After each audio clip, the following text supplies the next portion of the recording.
Well, I tried doing this as a stream of consciousness kind of thing, but I just rambled on. And so it's a little more concise if I write it down. So here goes. Jesus Christ, why did I do it? I was asked a moment ago, why did I embrace Islam by a brother who happens to be quite the optimistic lad.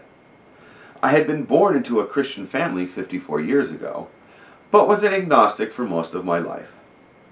Why agnostic, you may ask? But I'm not the kind of guy who likes to lie. Those who claim there's no God at all are believers in something, but I just didn't know, so I couldn't make that claim, because I'm not that kind of fool. I woke up this morning before the crack of dawn. I said my Fajr prayers, and thanked Allah for all that I have. Now I'm prepared to tell you why I say, Ashhadu an la ilaha illa Allah wa ashhadu anna Muhammadan Rasulullah. In reality, it's quite simple if you want to know the truth. I used logic and reason while I connected all the dots. There's no reason at all to think that a man can be God if you look to the book that explains the word for it all. I'm not talking about the Bible or Quran, simply because one man's scripture is another man's lie. The book I speak of is the one with all the words, and the meaning of them also. It's the dictionary, dude. And dudettes, too. God is defined as the ultimate reality and the creator of everything, while man is the male gender of the species Homo sapien. I know that man can't create anything from nothing, and nothing can be compared to the concept known as God. Stephen Hawking is a man who claims to know it all, but all Stephen is Hawking is nothing is his God. He claims that nothing was here before it all, and after the Big Bang there's a reason for everything. So, in my mind, God is reason, and in Stephen's mind is nothing as the reason for it all. And what of the claim that Muhammad, sallallahu alayhi wa sallam, was the last prophet? That's easy to substantiate when you know the meaning of the word. But what of those who claim to be a prophet in these latter days? How could that be true when they believe that God was a man? I've already covered that subject. And what do you make of the fact that Muslim women cover their head? In reality, it's more than that. They should dress modestly, too. If you take the time to think it through, you may begin to understand. If a woman dresses like a slut, she'll just receive the gaze of men. And it's as simple as that. Islam isn't all that strange if you understand the truth.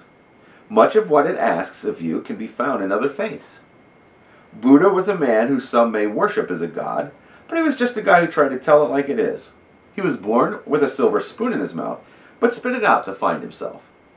When he died, he wasn't rich, but he had his peace of mind.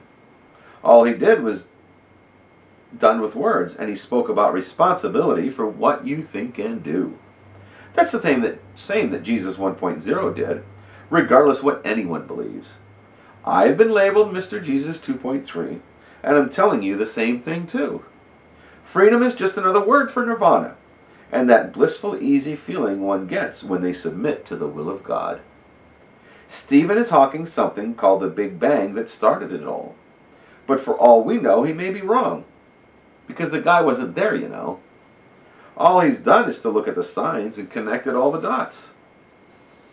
That's what I've done when I make the claim that I'm virtually Jesus Christ, and I'm the master of my own domain.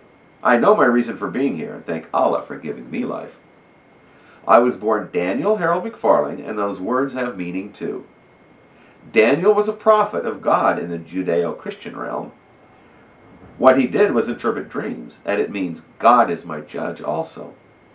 Harold was the leader of a great army long ago, but it also means one who proclaims. Isn't that what Jesus 1.0 did also? As God is my judge, I'm here to proclaim what in reality is going on. It's all following the Master's plan that no man can ever change, regardless what you hope for. This is the same thing that our scientists proclaim, if you take the time to think it through. They've got all their rules and theories too, to explain what's happening now. Now you can believe they've got it right, but do you understand what it means?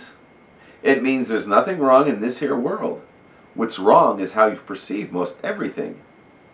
And that's something you can be sure of. The surahs of the Noble Quran can help you to understand, but you've got to open your mind, Get your head out of the sand and read between the lines. It's all about the different mindsets of man and what it takes to make a just society for those who want their peace on earth. For those of you who are too selfish for that, there's more to it than meets the eye. There's plenty there to help you out if you want your peace of mind before you rest in peace. But you've got to give it an honest try. Just don't confuse the Muslim mind with the concept known as Islam. One is contained in the head of men, and the other was delivered by an angel, who happens to be known as Gabriel. Call it my dumb luck, coincidence, or synchronicity if you want to, but in my mind it's the will of God that I was nurtured in the womb of Gabriel and delivered to tell you the truth. Another thing I'll let you know about is the Mary in my life. She's a godmother, I'll let you know, but in reality she's not my own. And then there's Marion also. She's the one who is married to my father. Have you connected all the dots yet? And then there's the two brown people, one a man and the other a woman. The both of them have written some books that claim Jesus moved to France. It just happens to be true that I'm a French citizen too. What do you think of that? I hope you know I didn't make this up, and I've got all the proof for you. I do believe that's enough for now, but if you want to know more about me, all you've got to do, my friends, is ask, and you shall receive. Peace be with each and every one of you who are searching for the truth, and may you discover what your heart desires.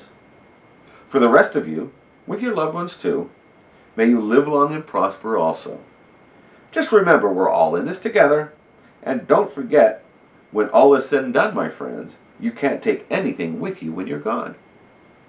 With an everlasting love, now and forever always, me, myself, and I. Now that's a trinity of words that describe who I am.